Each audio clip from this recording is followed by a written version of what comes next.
I'm going to kind of introduce ourselves and our speakers. So with myself, my name is Harshal. I'm the CEO of Dyndrite.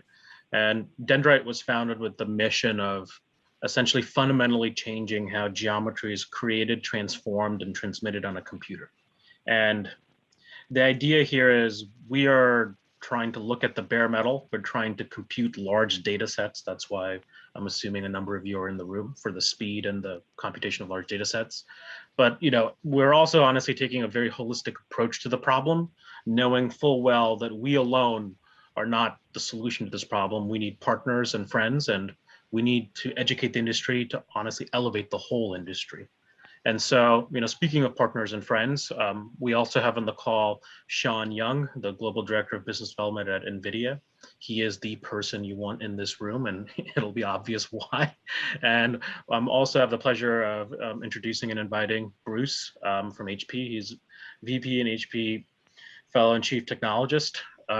Basically, he's also the exact person you want in the room, advocating for you on your side. So thank you all for joining. I think this is going to be a fantastic meeting. And as always, with all Dyndrite events, you're more than welcome to speak your mind and ask questions, regardless of how much it might annoy the heck out of me or offend anyone in the room. So I think that this is going to be awesome. All right. Also want to thank everyone who's here. So this is just kind of a sprinkling of the companies who are in the room. So thank you all to all the machine makers.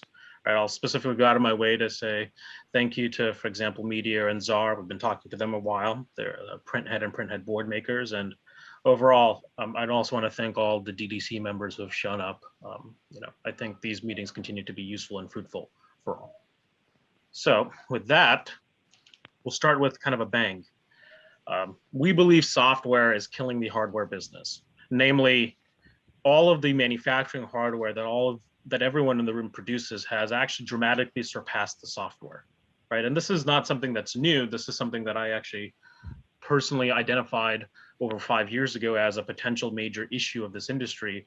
And I've sort of personally watched it play out over the last 5 years, right? And so the idea of this is we're identifying a problem. We believe that there's a solution, and in that solution, it's that decisions can't be made in a vacuum. We need to have a discussion, right? And so this is kind of step one of that journey. So what is the problem?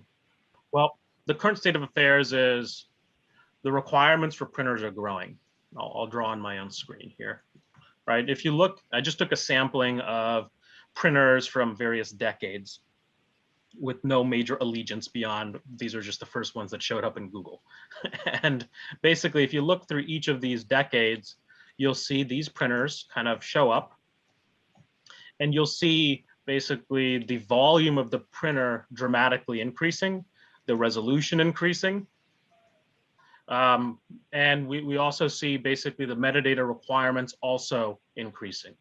And so what does that mean? Basically, we have a data problem that is cubically scaling with the size of the printer, the resolution, and the number of requirements, from a process standpoint, right? And this is not some marketing graph that was drawn. This was a graph that was drawn in an actual Excel spreadsheet, and I just superimposed it. And this is exactly what the data trajectory looks like nowadays.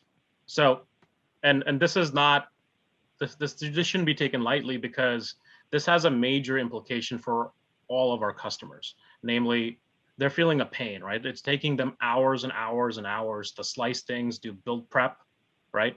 And a number of them from the interviews that we've done have gone around asking machine makers, why does this take so long? This is defeating the purpose of the machine, right? Am I being given the runaround here, right? These are actual quotes. So from there, right, what does this mean from a data standpoint, right?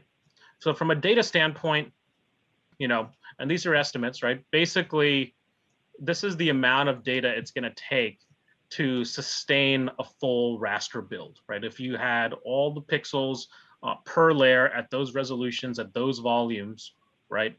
And you multiply that all out, this is the amount of data we're talking about, right? Here, there's a massive jump, right? Because of course, everything is cubic in resolution and size. and because we're now adding more metadata like grayscale, anti-aliasing, etc.